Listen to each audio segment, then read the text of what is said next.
পঞ্চায়ত আইডিয়ালিং সত্ৰত স্থাপন হ'ব লাগিবই।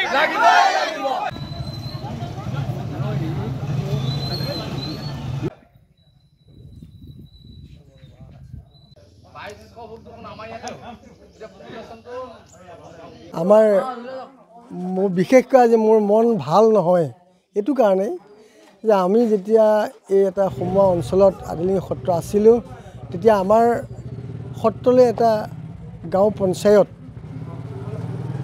অনুষ্ঠান চৰকাৰে অনুমোদিত কৰিছিল আৰু সি আজি পলিটিকেলেই হওক বা সামাজিকভাৱেই হওক সেই সকলো জনসাধাৰণে এটা কুবুদ্ধি কৰি আমাৰ এই জেগাৰ পৰা ভিতৰুৱা অঞ্চলৰ পৰা তেওঁলোকৰ সুবিধাৰ কাৰণে তেওঁলোকৰ গাঁওবাসীৰ নিজ নিজ এলেকাত সুবিধা হ'বৰ কাৰণে তেওঁলোকৰ ওচৰলৈ লৈ গৈছে।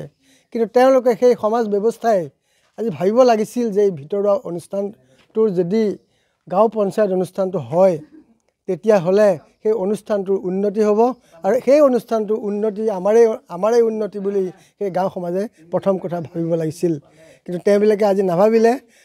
তেওঁলোকৰ নিজ স্বাৰ্থৰ কাৰণে তেওঁলোকৰ নিজৰ সমীপৱৰ্তী এলেকাত এই গাঁও পঞ্চায়তটো প্ৰতিষ্ঠা কৰাৰ কাৰণে মন দিছে।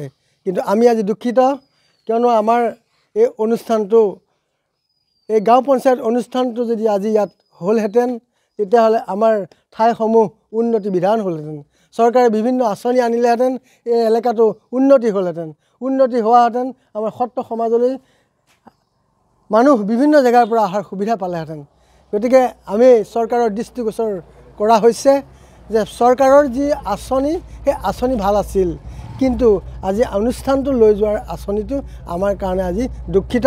আমি সকলো সমাজে আজি প্ৰতিবাদ কৰিবলগীয়া হৈছে। আমি দুখীয়া নিচলা মানুহকেইটাক অন্যায় কৰাটো আমি বিচৰা নাছিলোঁ।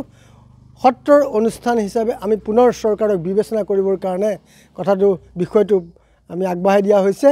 কাৰণ শান্তি শৃংখলা বজাই ৰাখক, উন্নতি হওক, অনুষ্ঠানৰ উন্নতি, আমাৰ সমাজ ব্যৱস্থাৰ উন্নতি। পঞ্চায়ত আমাক লাগিবই। পঞ্চায়ত আইডিয়ালিং সত্ৰত স্থাপন হ'ব লাগিবই।